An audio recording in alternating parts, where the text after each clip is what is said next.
Hello friends, welcome to my YouTube channel. तो इस video में हम जानेंगे बैंक ऑफ बड़ौदा स्वावलंबन क्रेडिट कार्ड के बारे में, जो कि लो इनकम ग्रुप के लोगों के लिए है। जिन लोगों की इनकम कम है और उनको क्रेडिट कार्ड मिलने में परेशानी आती है, तो उन लोगों के लिए खास करके ये credit card bank of Baroda ने बनाया है कि अगर आपकी इनकम कम है तब भी आपको ये क्रेडिट कार्ड मिल जाएगा। वो आपको कैसे मिलेगा आगे आप लोगों को वीडियो में बताने वाला हूँ। तो चलिए जो इस वीडियो में इसी क्रेडिट कार्ड के बारे में जानेंगे कि इस क्रेडिट कार्ड के क्या फीचर्स है, इसमें क्या बेनिफिट्स मिलते हैं, इस क्रेडिट कार्ड को हम कैसे अप्लाई कर सकते हैं, इसको अप्लाई करने के लिए एलिजिबिलिटी क्राइटेरिया क्या है और इस क्रेडिट कार्ड के फीस और चार्जेस क्या हैं। तो आप लोगों को पूरी जानकारी मिलने वाली इस वीडियो से। तो चलिए वीडियो टॉपिक की तरफ आते हैं और शुरुआत करते हैं इस क्रेडिट कार्ड के फीचर्स और बेनिफिट से। तो इस क्रेडिट कार्ड से हर 100 रुपये के ट्रांजेक्शन पे आपको 4 रिवॉर्ड पॉइंट्स मिलते हैं, जिसमें कि आपको मैक्सिमम पर स्टेटमेंट साइकिल में 800 रिवॉर्ड पॉइंट्स मिलेंगे। इससे ज़्यादा आप रिवॉर्ड पॉइंट्स नहीं ले सकते हैं, लेकिन फिर भी ये बहुत अच्छा है कि आपको हर 100 रुपये के ट्रांजेक्शन पे यहाँ पे 4 रिवॉर्ड पॉइंट्स मिल जाते हैं। इसके अलावा आपको 1% फ्यूल सरचार्ज वेवर मिलता है, जो कि आपके 400 रुपये से लेकर के 5000 तक की फ्यूल ट्रांजेक्शन पे मिलता है, जिसमें कि आपको महीने में 250 रुपये तक का फ्यूल सरचार्ज वेवर मिलता है। मैक्सिमम इससे ज़्यादा का नहीं मिलेगा, मतलब पर स्टेटमेंट साइकिल में आपको 250 रुपये तक का ही मैक्सिमम यहाँ पे फ्यूल सरचार्ज वेवर इस क्रेडिट कार्ड में मिलेगा। इसके अलावा इस क्रेडिट कार्ड को आप ओवर लिमिट यूज़ कर सकते हैं। जितनी इस क्रेडिट कार्ड की लिमिट है आप उससे ज़्यादा इस क्रेडिट कार्ड की लिमिट को यूज़ कर सकते हैं, जिस पे कि आपसे कोई भी ओवर लिमिट चार्ज नहीं लिया जाएगा। तो आप 105% तक यूज़ कर सकते हैं। जो आपकी क्रेडिट लिमिट है उसके 105% तक। मान लीजिए अगर आपकी क्रेडिट कार्ड की लिमिट 50,000 है, तो अगर आप जो है 50,000 से ज़्यादा 51,000 भी खर्च कर देते हैं इस क्रेडिट कार्ड से, तो वहाँ पे आपसे कोई ओवर लिमिट चार्ज नहीं लिया जाएगा, क्योंकि आपको यहाँ पे थोड़ा सा एक एक्स्ट्रा बेनिफिट दे दिया जाता है इस क्रेडिट कार्ड में। और ख़ास करके ये क्रेडिट कार्ड उन्हीं लोगों के लिए बनाया गया है जिनकी इनकम कम होती है। लेकिन यहाँ पे मैं अपनी तरफ से एक सजेशन देना चाहूँगा कि कभी भी आप ऐसा मत करिएगा कि आपको जो क्रेडिट कार्ड मिला है उसकी लिमिट आप 100% यूज़ कर लें। वो भी बहुत बड़ी गलती होती है, क्योंकि उससे क्या होता है कि आपका जो सिबिल स्कोर होता है, आपका क्रेडिट स्कोर होता है, वो ख़राब होता जाता है। तो आप कभी भी ऐसा मत करिएगा। क्रेडिट यूटिलाइजेशन का ध्यान रखिएगा कि आपको जितनी क्रेडिट लिमिट मिली है उसके आप 30% ही यूज़ करें। और बाकी आपको इस क्रेडिट कार्ड में EMI का ऑप्शन मिलता ही है, जैसे कि आपको बैंक ऑफ बड़ौदा के अदर क्रेडिट कार्ड्स में मिलता है। और अगर आप इस क्रेडिट कार्ड से कार्ड इशू होने के 60 दिनों के अंदर अंदर 2,500 रुपये 2,500 रुपये स्पेंड कर देते हैं, मतलब कितने का ट्रांजैक्शन कर देते हैं, तो फिर जो फर्स्ट ईयर की फ़ी होती है वो माफ़ कर दी जाती है। इसके अलावा अगर आप इस क्रेडिट कार्ड से साल भर में 12,000 रुपये या फिर 12,000 रुपये से ज़्यादा स्पेंड कर देते हैं, तो फिर जो आपको एनुअल फ़ी लगने वाली होती है, मतलब जो सेकेंड ईयर फ़ी होती है, वो माफ़ कर दी जाती है। तो इस तरह से जो है आप फ़ी को वेव करा सकते हैं, माफ़ करा सकते हैं। अब बात कर लेते हैं कि इस क्रेडिट कार्ड को अप्लाई करने के लिए एलिजिबिलिटी क्राइटेरिया की और इस क्रेडिट कार्ड को हम कैसे अप्लाई कर सकते हैं। तो इस क्रेडिट कार्ड के लिए कम से कम एज होनी चाहिए 18 साल। 18 साल से ऊपर की हो तो अच्छी बात है। इसके अलावा आपके पास सपोर्टिव डॉक्यूमेंट्स होने चाहिए। सबसे पहले तो KYC डॉक्यूमेंट्स मौजूद होने चाहिए, जैसे कि आज के टाइम में आधार कार्ड और पैन कार्ड। और इसके अलावा जो आपके पास इनकम प्रूफ भी होना चाहिए, जैसे कि ITR, या फिर अगर आप किसी कंपनी वगैरह में जॉब कर रहे हैं तो फिर सैलरी स्लिप वगैरह चाहिए है।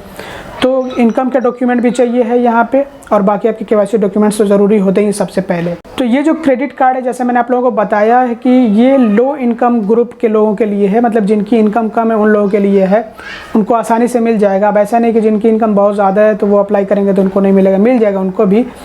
तो अगर आपकी इनकम कम है और आपको क्रेडिट कार्ड नहीं मिल पा रहा है, तो ये क्रेडिट कार्ड आप ट्राई कर सकते हैं। जैसे कि 3 लाख 3.5 लाख का आप ITR भर रहे हैं, तो उसमें आप जो ये क्रेडिट कार्ड ट्राई कर सकते हैं, ये आपको क्रेडिट कार्ड मिल सकता है।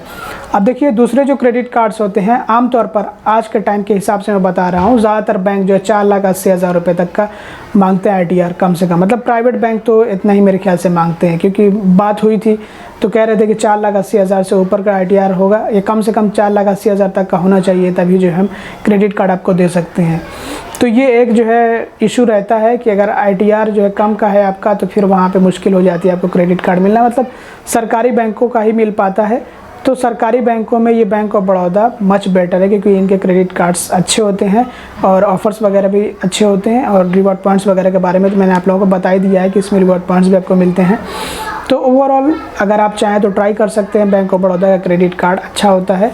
अगर आपकी इनकम कम है तो आप इस पर जो है ज़रूर से ट्राई करिएगा, क्योंकि कुछ लोगों ने मुझे मैसेज करके भी बताया कि उनका जो ITR बहुत कम का था, मतलब 3 लाख कुछ का कुछ 3.5 लाख का। तो इस तरह से उन्होंने ट्राई किया तो उनको इजी क्रेडिट कार्ड मिल गया। तो ये क्रेडिट कार्ड मिलना तो मेरे ख्याल से और ज़्यादा आसान हो जाएगा, क्योंकि ये तो ख़ास करके वो लो इनकम लोगों के लिए बनाया गया है। तो आप ट्राई कर सकते हैं इस क्रेडिट कार्ड को। अप्लाई कैसे करना है, तो देखिए ऑनलाइन अप्लाई करने का ऑप्शन तो यहाँ पे नहीं दिखा रहा है। अब देखिए हो सकता है कि आगे आने वाले टाइम में कभी को ऑप्शन आ जाए, जब मैं ये वीडियो बना रहा अब तक तो नहीं है। तो आप जो इसके लिए ब्रांच विज़िट कर सकते हैं। ब्रांच से अप्लाई करेंगे तो वहाँ पे थोड़े से ज़्यादा चांसेस होते हैं, मतलब कि पता नहीं वो लोग कैसे अप्लाई करते हैं, लेकिन फिर भी जब वो अप्लाई करते हैं तो वहाँ पे थोड़े से ज़्यादा हमें चांसेस नज़र आते हैं कि क्रेडिट कार्ड हमारा अप्रूव हो जाएगा। तो ब्रांच से आपको अप्लाई करना होगा। इसके लिए आपको सारे डॉक्यूमेंट्स वगैरह लेकर के अपने ब्रांच विज़िट करना है और वहीं से आपको अप्लाई करना है। बात कर लेते हैं इस क्रेडिट कार्ड के फ़ीस और चार्जेस के बारे में। तो इस क्रेडिट कार्ड की जो फर्स्ट ईयर फ़ी है, जिसको हम ज्वाइनिंग फ़ी भी कहते हैं, वो 250 रुपीज़, 250 रुपये प्लस GST। जितने भी फ़ीस और चार्जेस हैं सब पे GST जो है लिया जाता है। तो जितने फ़ीस और चार्जेस मैं आप लोगों को बताऊंगा सब पे आप अपनी तरफ से प्लस GST कर लीजिएगा। इसके अलावा अगर एनुअल फ़ी के बारे में बात करें तो वो भी सेम है, 250 रुपये प्लस GST। अब इसके अलावा दूसरे फ़ीस और चार्जेस के बारे में यहाँ पे हम बात करें तो जैसे कि कैश विड्रॉल चार्जेस, तो 2.5% of the cash withdrawal amount, मतलब जितना पैसा निकाला गया है। कैश विड्रॉल का मतलब होता है पैसे निकालना है। क्रेडिट कार्ड से अगर आप जो ATM से जा करके पैसे निकालते हैं तो उस पर आपसे चार्जेस लिए जाते हैं। तो 2.5% मतलब कि 2.5% आपसे लिया जाएगा, जिसमें कि कम से कम आपको 500 रुपये का चार्ज देना होगा। अब ये जो भी अमाउंट ज़्यादा होगा वो आपसे लिया जाएगा। अगर 2.5% जो आपने अमाउंट विड्रॉ किया, पैसे निकाले हैं, अगर वो जो है 2.5% उसका 500 रुपये से ज़्यादा हो रहा है तो फिर 2.5% लिया जाएगा, अदरवाइज़ आपसे 500 रुपये कम से कम चार्ज लिया जाएगा। इसके बाद अगर हम इंटरेस्ट चार्ज के बारे में बात करें तो 3.49% पर मंथ आपसे लिया जाएगा।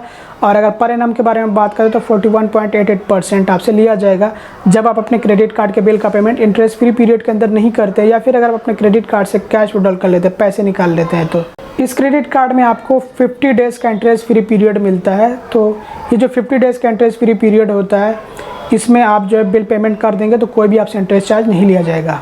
और अगर हम यहाँ पे बात करें मिनिमम रीपेमेंट अमाउंट के बारे में, अगर आप अपने क्रेडिट कार्ड का पूरा बिल नहीं पे कर सकते तो वहाँ पे आपको एक ऑप्शन दिया जाता है कि आप मिनिमम कम से कम पे कर दीजिए। तो 5% आपके टोटल अमाउंट ड्यू, मतलब आपका जो पूरा बिल बना है उसका 5% आप यहाँ पे कर सकते हैं, जिसमें कि कम से कम आपको 100 रुपये पे करने का यहाँ पे ऑप्शन दिया जाएगा। तो आप जो है चाहे तो पे कर सकते हैं, अदरवाइज़ मैं तो यहाँ पे कहूँगा कि अगर आप सक्षम हैं, कैपेबल है, तो पूरा का पूरा बिल जो है पे करिए, नहीं तो वहाँ पे भी चार्जेस वगैरह होते हैं। और आप बार बार करेंगे तो वो जो है धीरे धीरे करके आपका अमाउंट बढ़ता जाएगा और आपका इससे सिविल भी ख़राब होगा। तो ये सब सही नहीं होता है।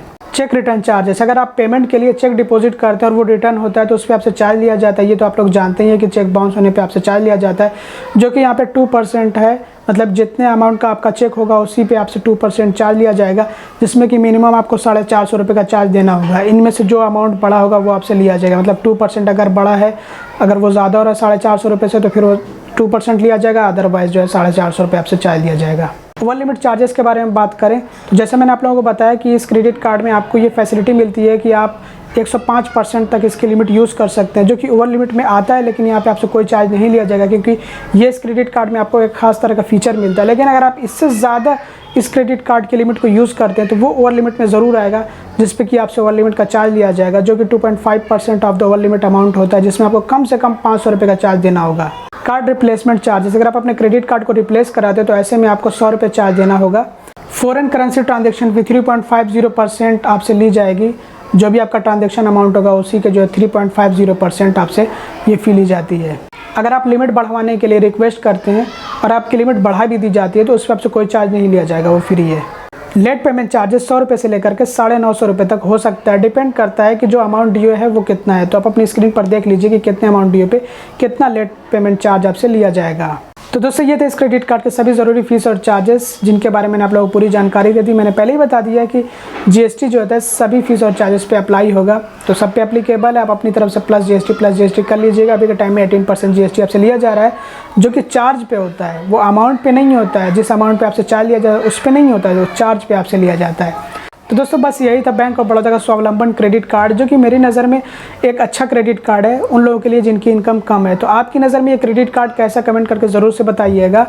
और इस वीडियो में बस इतना ही था। आई होप कि ये वीडियो आप लोगों के लिए हेल्पफुल और इन्फॉर्मेटिव रहेगा। आपको वीडियो पसंद आए तो ज़रूर उसको लाइक करेगा, चैनल को सब्सक्राइब ना किया तो सब्सक्राइब भी कर लीजिएगा और वीडियो को शेयर कर दीजिएगा। Thanks for watching, bye bye.